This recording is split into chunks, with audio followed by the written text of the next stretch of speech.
Bueno, hoy les quiero contar una historia muy especial, es de mi vida personal. Cuando yo tenía aproximadamente 5 años, por allá en los años 90, hagan cuenta ustedes, celebramos la primera comunión de mi hermana mayor, de Claudia. Y recuerdo mucho esa fiesta que fue en el barrio Floralia, un barrio muy popular de aquí de Cali, donde crecí, la mayor parte de mi vida viví allá. ¿Por qué la recuerdo tanto? Porque estaban mis papás, mis tíos, mis primos, muchos amigos, y eran esas fiestas chéveres de barrio. Recuerdo entonces que desde esa época, ya tenía 5 años, empezó mi gusto y mi pasión por la salsa. Y recuerdo también que ese día mi papá me mostró un long play que tenía una carátula que se llamaba Cielo de Tambores, del reconocido maestro Jairo Varela. Desde entonces, creo yo, empezó mi gusto y mi amor por el grupo Nietzsche. Hoy en día, pues el maestro Jairo ya no está con nosotros, desafortunadamente, pero sí dejó un legado muy importante que ha sido cuidadosamente, valga la redundancia, cuidado por personalidades muy importantes en Santiago de Cali. Su familia, por ejemplo, y grandes músicos. Hoy en Made in Cali precisamente nos acompaña uno de ellos, José Aguirre. Bienvenidos.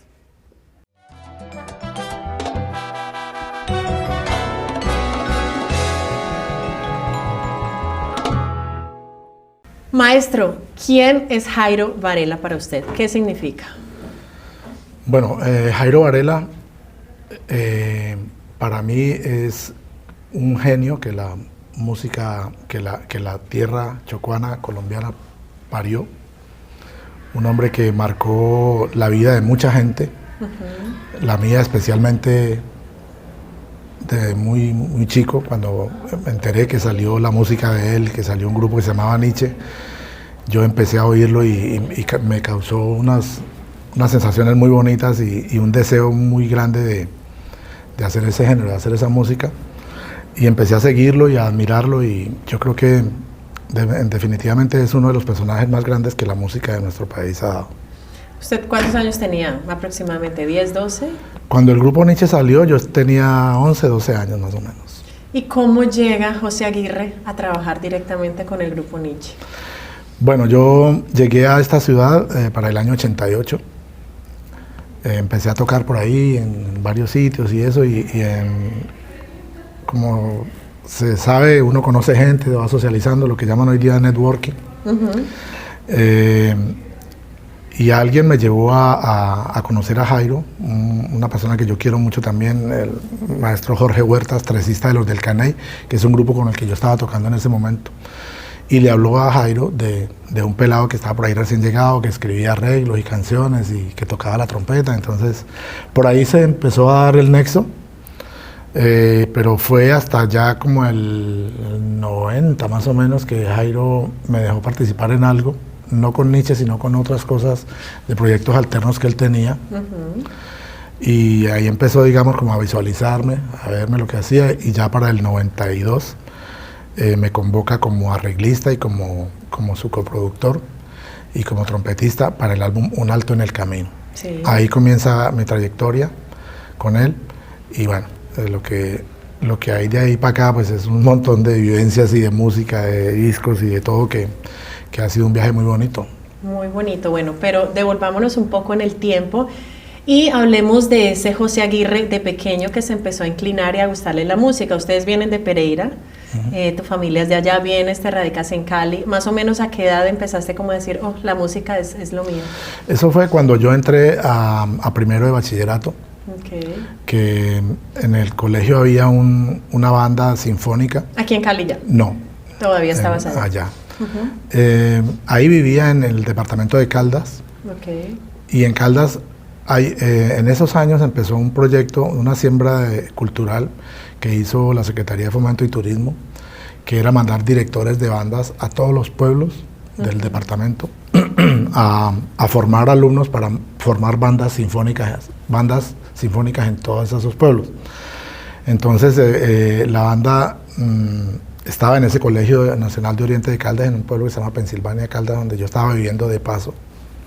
En ese pueblo duramos 3 años viviendo, y en esos 3 años fue que conocí la música. Un maestro que era un trompetista formidable, ya murió hace un año quizá.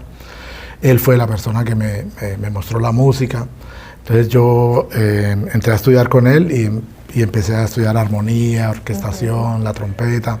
Todo eso era basado en lo que tocaban las bandas sinfónicas, que que pues digamos que en ese movimiento se toca mucha música folclórica de Colombia, porros, pasillos, bambucos, marchas militares también, y esa fue mi formación, digamos, inicial. Esos 3 años fueron vitales. Ahí yo a los 12 años ya estaba escribiendo arreglos para banda. Fue una formación muy bonita que agradezco mucho. El maestro se murió ya hace como 1 año. Lo lloré mares porque yo estaba ese día en un concierto en San Francisco, California, y cuando me enteré que había muerto me dio muy duro porque ese señor fue para mí como un ángel, una persona que Dios puso y que me direccionó mi vida, me mostró lo que yo iba a hacer desde los 10 años. Fue algo muy bonito que sucedió conmigo. Y durante todo ese proceso, ¿qué papel jugó Alba, su mamá? Mi mamá es una santa, ya lo he dicho en muchas ocasiones. Mi madre es la persona más linda que ha pasado por mi vida, que la tengo aún, gracias a Dios. Mi mamá, con el amor de esas madres abnegadas y apoyando a sus hijos. Yo estudié porque mi mamá dijo que tenía que estudiar, porque por mi papá no hubiera estudiado. Y siempre ese apoyo de ella fue vital en todo momento, en todo momento, en las decisiones que tomé siendo tan niño.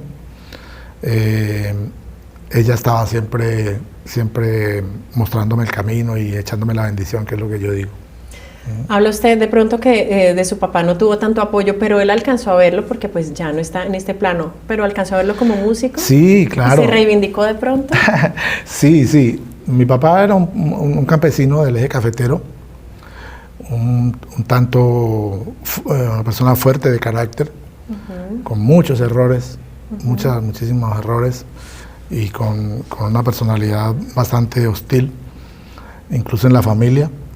Pero al final del día también tenía amor, ¿no? O sea, creo que lo manifestaba en muy pocas ocasiones, pero estuvo ahí, y yo lo bendije hasta sus últimos días.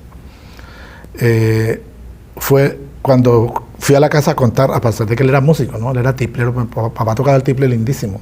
Creo que nunca veía a nadie tocar el tiple como le sonaba a mi papá. Y cuando yo llegué con la noticia de que iba a ser músico, el primero que me dijo que coja oficio fue él. Me dijo, coja oficio, ¿cuál músico? Seguro él tenía vivencias malas de la profesión, o quién sabe, porque nunca se lo pregunté. Y entonces lo vio desde su perspectiva, y aún así pues yo no le hice caso. Yo seguí en eso porque a mí me fascinó eso, el mundo de la música, y cada día me fui como afiebrando más, y me metí, pero digamos de pies y cabeza, como popularmente dice uno. Entonces, pero nada, mi papá se enteró, estuvo conmigo, ya yo era director del grupo Nietzsche cuando mi papá murió. Y él se gozaba mucho, nunca le gustó la salsa. Entonces. Mi papá era de otros tipos de música, decía que él no entendía eso, pero pues que qué bueno que lo estaba haciendo. Y entonces era muy chistoso mi papá en ese aspecto, porque no tenía la mente muy abierta para modernidades y para cosas.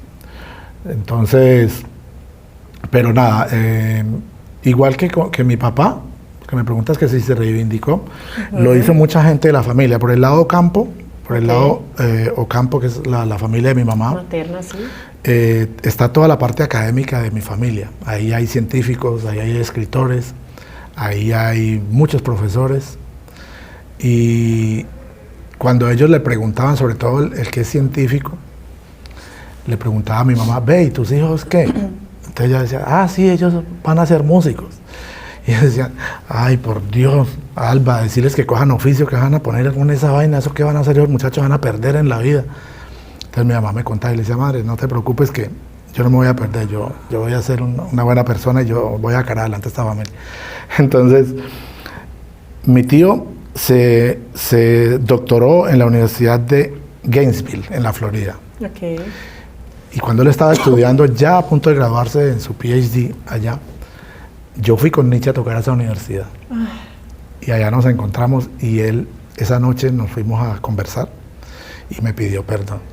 Me dijo, José, yo te quiero hace tiempo hablar, y yo te quiero hoy pedir perdón porque yo fui muy necio en las palabras que dije, yo imagino que usted la sabe porque su mamá le había contado. Y le dije, sí, claro, pero no hay problema. Y me dijo, no, yo no puedo creer que yo hubiera sido tan necio de decir palabras así, yo te admiro demasiado, tú eres el...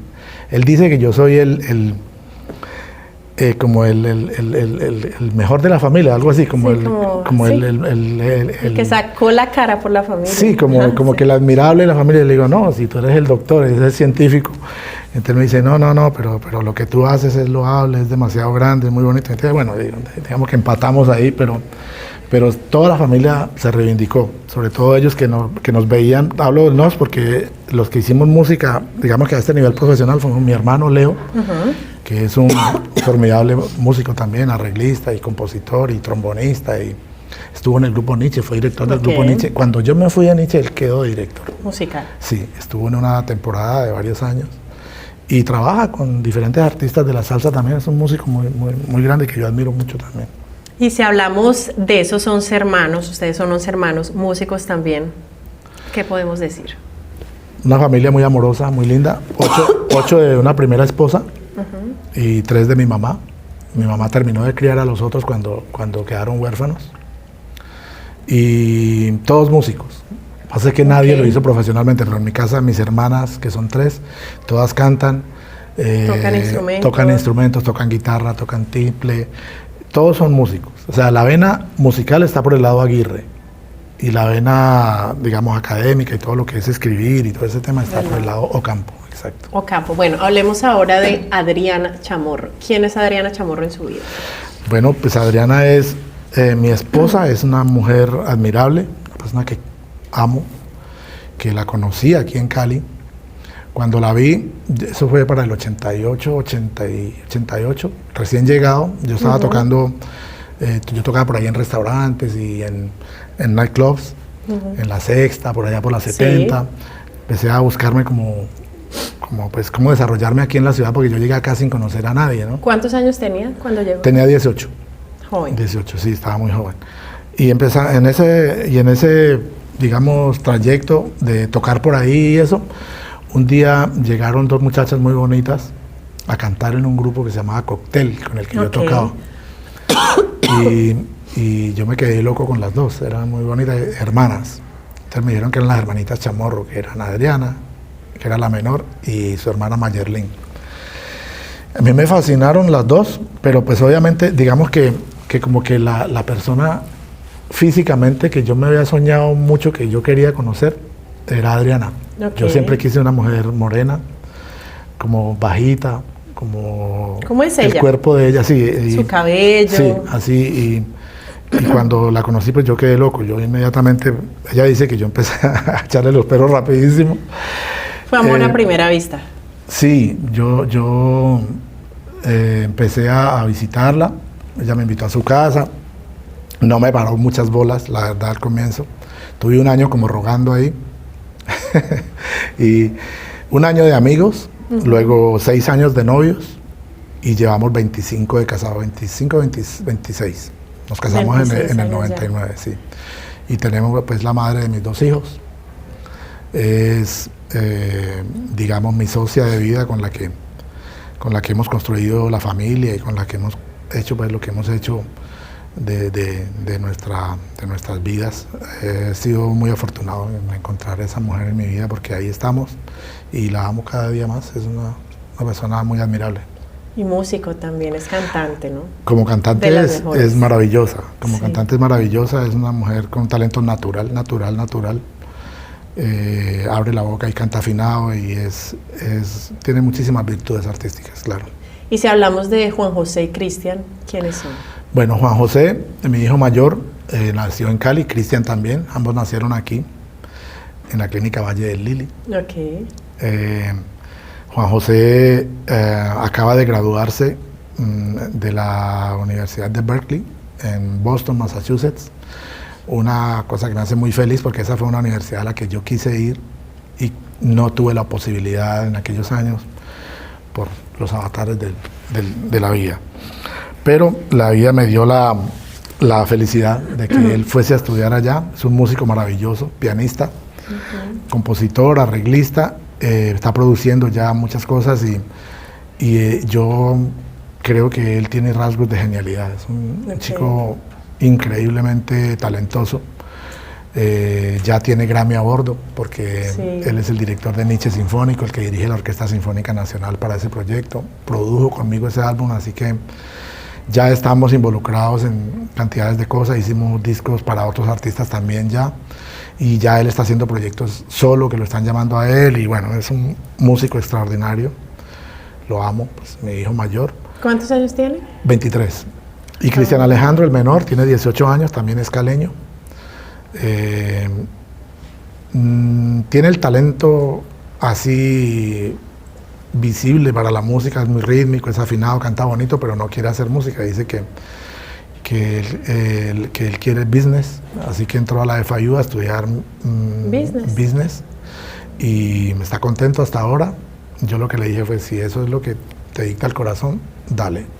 Y como usted lo hablamos tras cámaras, y es, si la música lo busca, de pronto lo encuentra y de pronto se mete, no con la salsa, pero sí con otros géneros. Le fascina la salsa. ¿Tú sabes qué pasa? Okay. Sí, él es muy de músicas urbanas, el chico. Juan José es más el mayor. Entenderás que como es director de sinfónica y todo eso, pues entonces el mundo clásico y le gusta el jazz. Y él tiene una mente muy abierta para muchas músicas. Cristian es más del mundo urbano, a él le gusta Eminem y le gusta Bad Bunny y le gusta, y de hecho me gusta mucho porque me muestra muchas de esas cosas y me abre la cabeza a otras vertientes que a veces uno, si alguien no lo indica, quizá uno no llega. Él me habla de artistas que a veces no conozco. Y es muy talentoso. Y ahora yo creo que con la fiebre, a pesar de que sus padres son salseros y director del grupo Nietzsche y todo lo que tú quieras, yo creo que la fiebre de la salsa le llegó por Bad Bunny. Porque Bad Bunny con ese disco que hizo de Debí tirar más fotos, donde graba Plena y todas esas cuestiones de la cultura puertorriqueña tan bonitas, que además es muy impresionante lo que hizo él. Y esos temas de salsa que grabó, a él le fascinaron. Y por ahí, con su grupo de amigos, que ninguno era de la salsa, se agarraron a oír salsa, entonces ya se la pasan descubriendo que Frankie Ruiz, que Héctor Lavoe, anda oyendo a Héctor Lavoe por arriba y para abajo, loco con la música. Y obviamente el grupo Nietzsche le fascina mucho, pues por obvias razones. Y entonces yo le digo que no le huya a la música, porque él es muy talentoso. Y yo le digo, yo creo que tú eres un músico natural, de corazón, no le huyas a la música. Si de pronto pasas tiempo huyéndole, algún día la música te va a alcanzar, y si te demoras mucho para hacerle caso, puede ser que te arrepientas de no haberle hecho más temprano caso. Pero bueno, es un chico y está descubriendo su vida y acaba de graduarse de high school en el Cypress Bay, allá en Weston, Florida, y acaba de entrar a la universidad a estudiar business. Algo muy importante que decía usted, y es que bueno, ese hijo mayor que es músico y que la verdad ha hecho cosas increíbles, yo lo vi dirigir con usted el Nietzsche Sinfónico que se presentaron aquí en Cali, y la verdad fue un concierto maravilloso. Y entrar a esa universidad donde él estaba, hay dos opciones: o pagar muchísimo dinero o ganarse una beca. Él se ganó la beca. ¿Cómo fue? Sí, parte del plan nuestro para irnos a Estados Unidos era ese, que estudiaran allá, sobre todo mucho por esa universidad. Y eso pues se veía una cosa un poco utópica, llegar allá, porque lo que dices tú, una universidad que es muy cara, o conseguir la beca. Llegamos allá y él empezó a hacer todo lo pertinente para eso. Él fue a Boston, a pesar de que fue en plena pandemia, cuando ya se pudo abrir, pudiendo haber hecho la audición virtual. Él dijo, yo quiero ir allá y que me vean. Entonces él se fue, presentó la audición y se ganó la beca. Entonces él estudió becado toda la carrera. Todos los semestres fue el top 5 de la universidad, de los mejores estudiantes. Terminó como tutor de la universidad. ¡Qué orgullo! Con alumnos. Y no, o sea, una cosa así como que increíble, ¿no? Entonces fue muy bueno. Es una universidad a la que muchos músicos quieren acceder, y pues es difícil, ¿no? Ahí se graduó Juan Luis Guerra. Ajá. Esa es una universidad muy Qué afortunados son sí. sus papás, orgullosos además de ver que también están como esos hijos siguiendo el legado de sus padres. Correcto. Bueno, ustedes se fueron hace 10 años como familia a vivir a Miami. ¿Cuáles han sido esos más grandes desafíos o retos, pero a su vez también cuáles han sido esas grandes bendiciones que han tenido?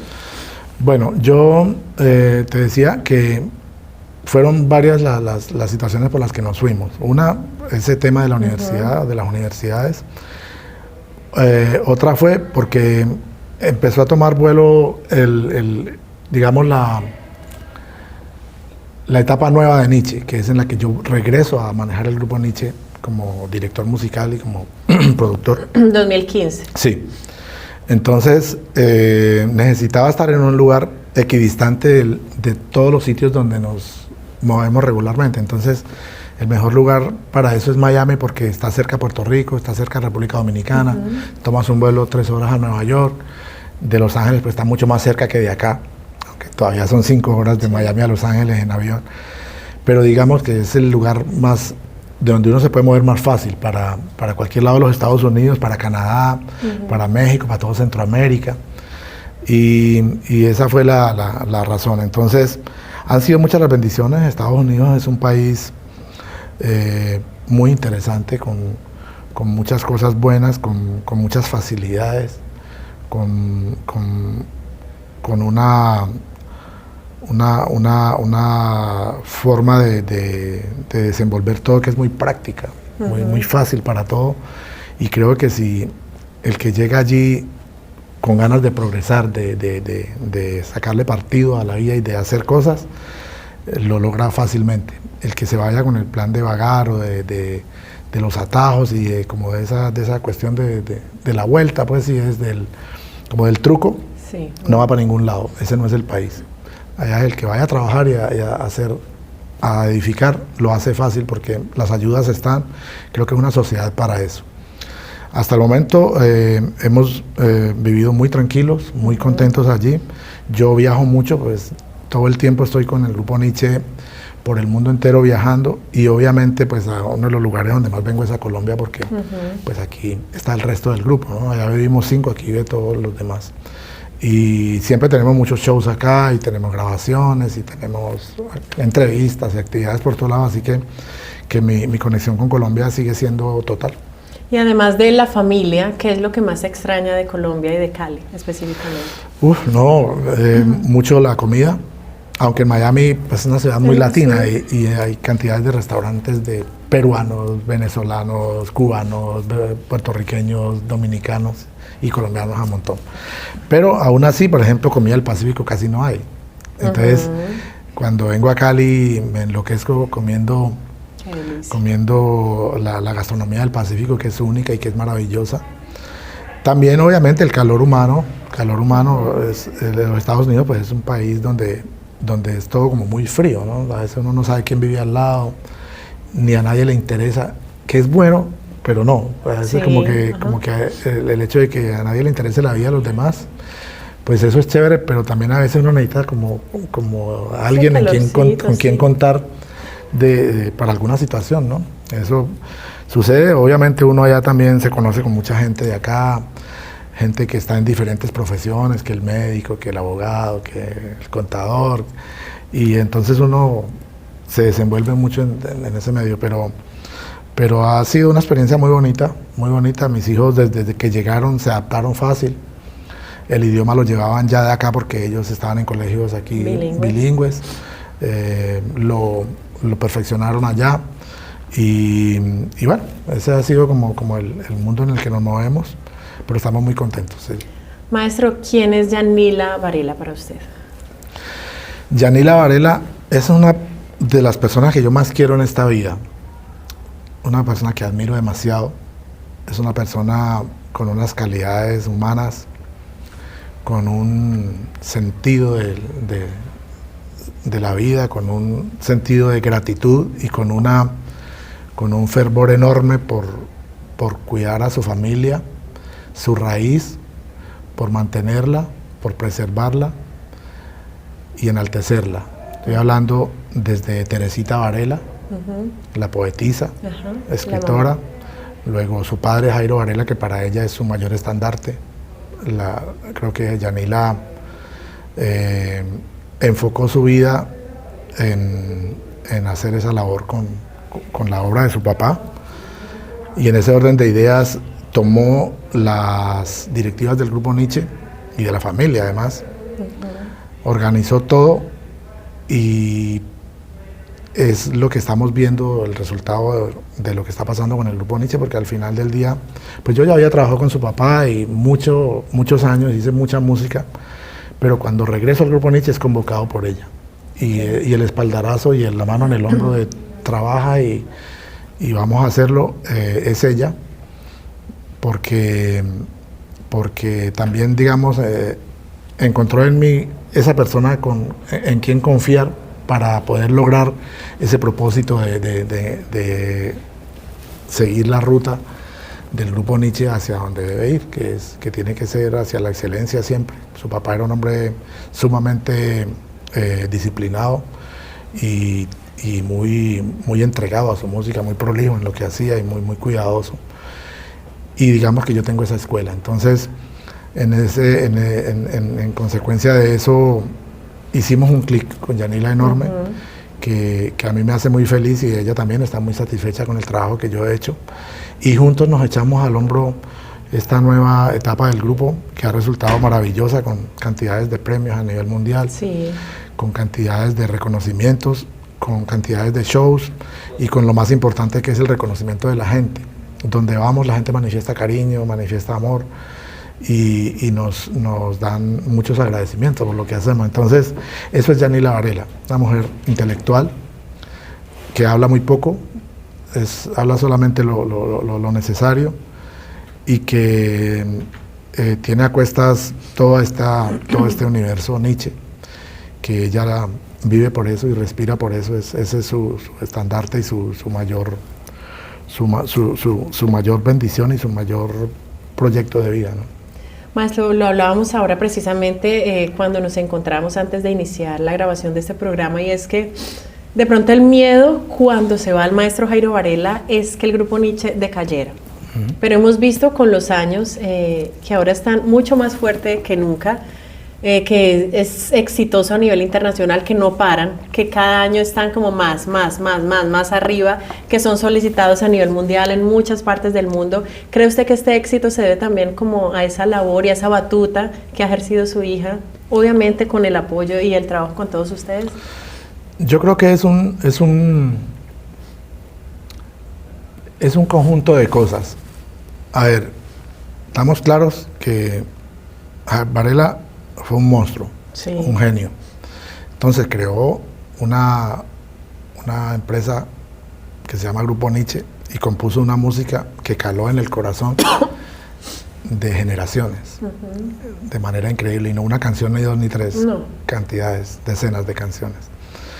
Entonces eso empezó a darle una identidad a la salsa de Colombia, a darle un sonido y a darle un nivel lírico, del cual se siente muy orgullosa la gente de Colombia, sobre todo la gente del Pacífico colombiano. Cuando nosotros tocamos en el Pacífico, acabamos de tocar en Itzmina, venimos desde Itzmina de tocar en San Pacho allá. Y lo que se siente al tocar en el Chocó con Nietzsche es una cosa como espiritual, digo yo, porque es como una experiencia que no se vive en otro lado. Y siempre que llegamos ahí es como conectarse a tierra, y como yo siempre digo que es una rendición de cuenta al pueblo de Jairo. Jairo no era de Itzmina, pero pues chocuano, ¿no? Y entonces eso está claro.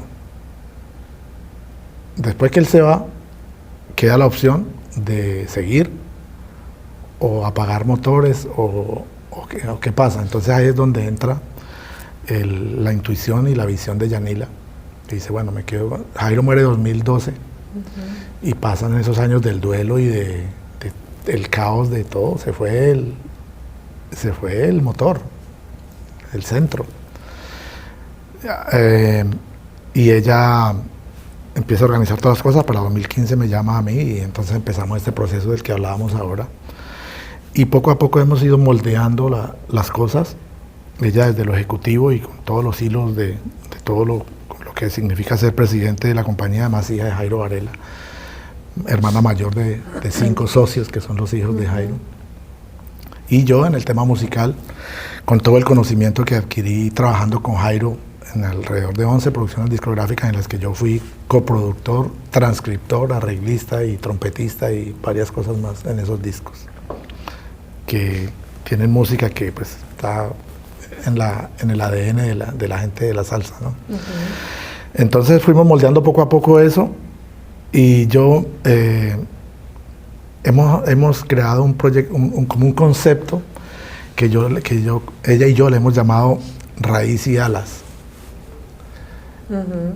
Entonces es eso, Raíz y Alas, su nombre lo indica, sí. Hay que mantener la raíz, pero hay que tener unas alas para poder ir al futuro, porque Jairo siempre fue un hombre vanguardista. Jairo no fue un hombre retrógrada nunca, ni fue una persona que veía la vida ni manejaba nada con retrovisor. Jairo iba para adelante, no le temía a las tecnologías nuevas ni a nada. O sea, al contrario, amaba esa vaina. O sea, Jairo quería ir siempre al futuro. Innovar. Exacto.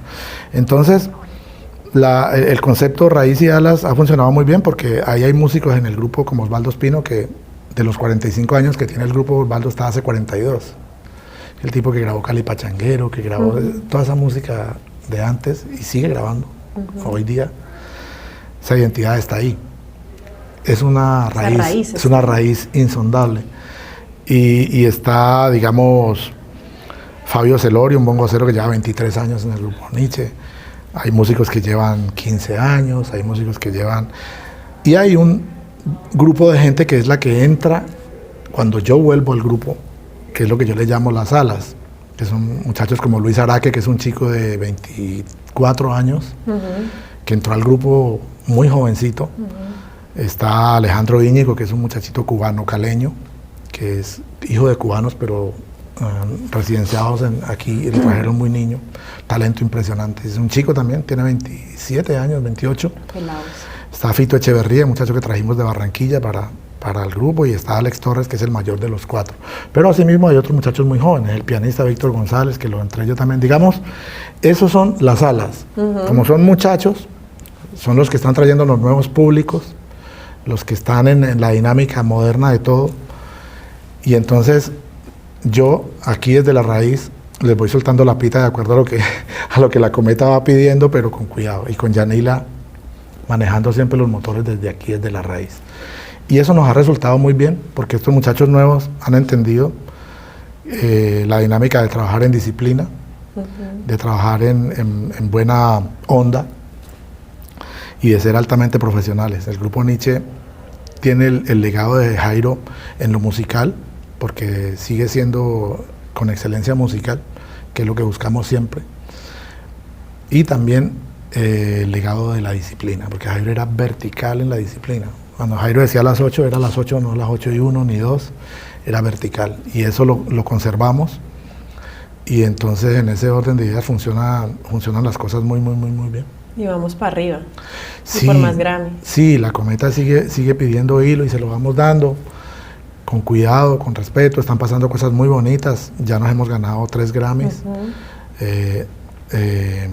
Con el disco 40, que fue el primer inédito que hicimos después de Jairo, que ha resultado ser una maravilla. La canción Algo que se quede pasó 500 millones de reproducciones en las plataformas digitales.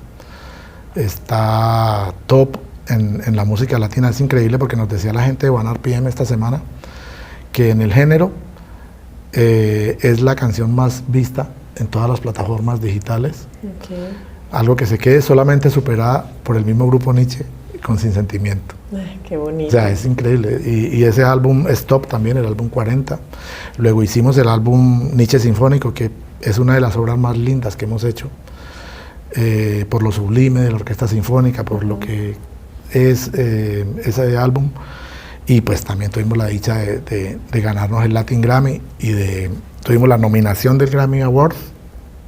No lo ganamos, pero bueno, estuvimos nominados, ya ganamos todos los premios que hay. Es una bendición enorme. Yo creo que cada vez más el grupo Nietzsche se convierte en una leyenda. Creo que fue lo que Jairo siempre visualizó trabajó para eso, hizo música para eso y dejó un legado sobre el que nosotros seguimos trabajando y dándole más alas con toda la reverencia y el cuidado y el respeto posible para que se vuelva forever. Cuando nosotros no estemos también, que haya el grupo Nietzsche, pero que esté en manos de gente responsable y gente que tenga, digamos, el mismo pensamiento y la misma decisión de que siga siendo grande. Porque si no, la memoria se pierde o está en malas manos, toma rutas que no deben ser. Por eso es que cuidamos tanto con quién hacemos una colaboración, a quién aceptamos, a quién no. Y bueno, ahí estamos. Y seguimos. Vamos a tener un futuro como hasta ahora, prosperando y prosperando.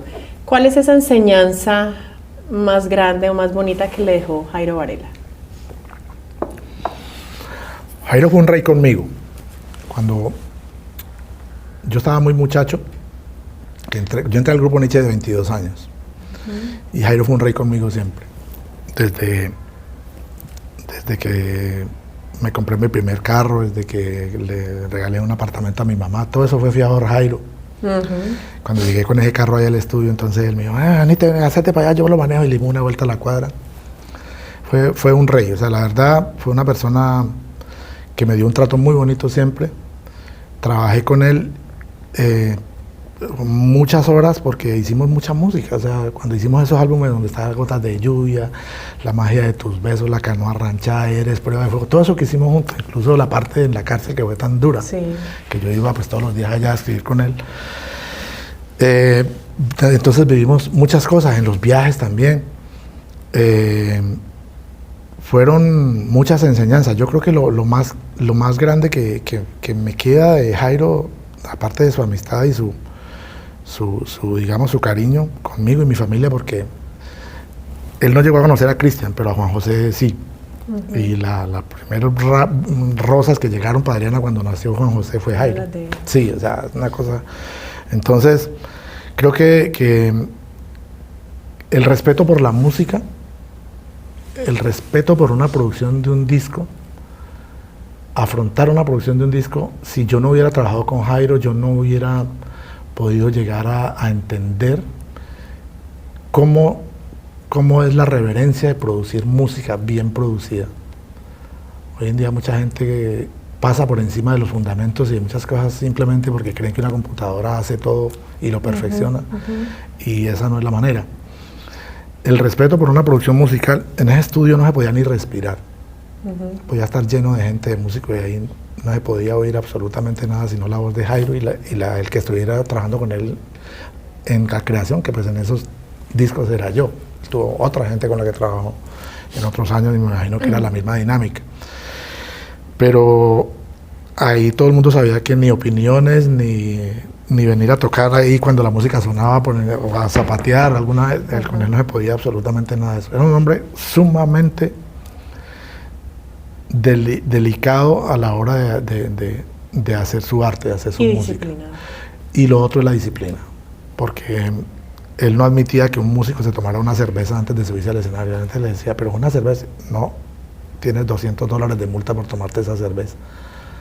O llegar al lobby del hotel, esos zapatos están sucios, tienes $300 de multa. Maestro, pues yo voy y los limpio. Va a limpiarlos, pues ya tiene la multa. Ese saco está arrugado, multa. Si no llegaste a tiempo a la salida para un show, llegas al show, tienes $500 de multa, y si no llegas al show, expulsado. O sea, vertical. Y eso a uno le parecía, uno de muchacho de pronto podía decir, qué exagerado. Pero no. Y cuando hoy día que hay tanta posibilidad de ver uno, pues la información que hay de tanta gente y eso, entonces uno se ve documentales de Sinatra, de Quincy Jones, documentales de tipos como James Brown. Y cuando yo veo la historia de James Brown, yo creo que Jairo se había leído o estaba muy informado de James Brown, porque Jairo era como un James Brown. James Brown era impecable y su orquesta era impecable, los mismos zapatos, las mismas medias, el cinturón, el tipo, o sea, y las coreografías, todo lo que el tipo hizo. Para mí, que nunca se lo escuché decir a Jairo, pero para mí que uno de los que seguramente que una inspiración muy fuerte para él debe haber sido James Brown. Ok, maestro. Bueno, nos podríamos quedar aquí días enteros conociendo estas maravillosas anécdotas, historias, conociendo de su vida, que es muy interesante, pero el tiempo se nos va agotando y usted también tiene muchos compromisos. Solo una última pregunta. ¿Cuál es su canción favorita del grupo Nietzsche? Bueno, es difícil porque dentro de un mar de música tan grande que se ha hecho, que hizo Jairo, difícil, pero digamos que una canción que a mí me toca mucho el corazón y me toca tanto que cuando yo entré para ese álbum que hice, que era el álbum de 35 aniversario, en 2015, la escogí. Es una canción que se llama Cicatrices. Ok.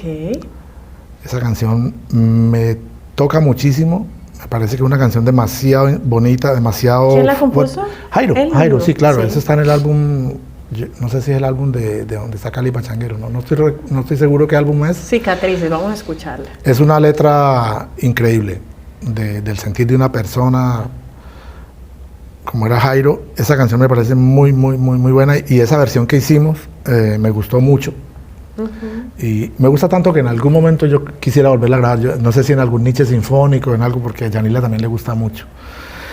Y digamos que de la parte romántica, muy difícil decir una canción, pero yo creo que una de las composiciones más grandes que Jairo hizo, en la que mostró ya un nivel como literato, como ya de alguien que escribe libros, yo creo que Un día después. Okay. En el mismo lugar sigue Cartagena.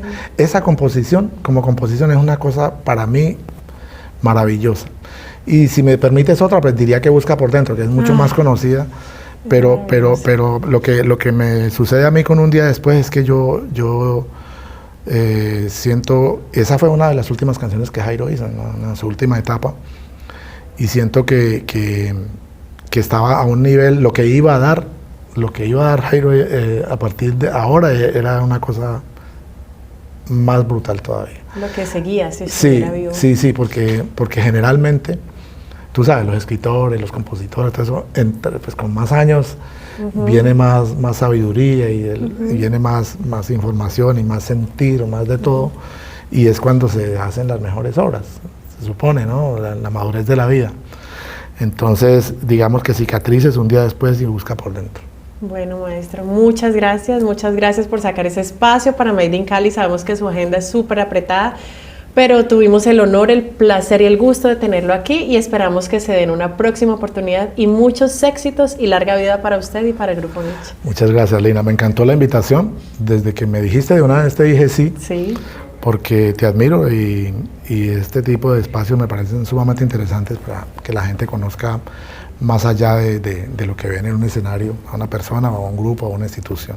Gracias por seguir la música de Nietzsche, gracias por seguirte a ti también, los televidentes, los seguidores, y que se repita. Cuando quieras, estamos a tus órdenes y por ahí nos vemos en los conciertos. Que así sea, maestro. Gracias y a ustedes también. Muchas gracias por haberse quedado con nosotros hasta el final de este capítulo. Nos vemos en un próximo episodio.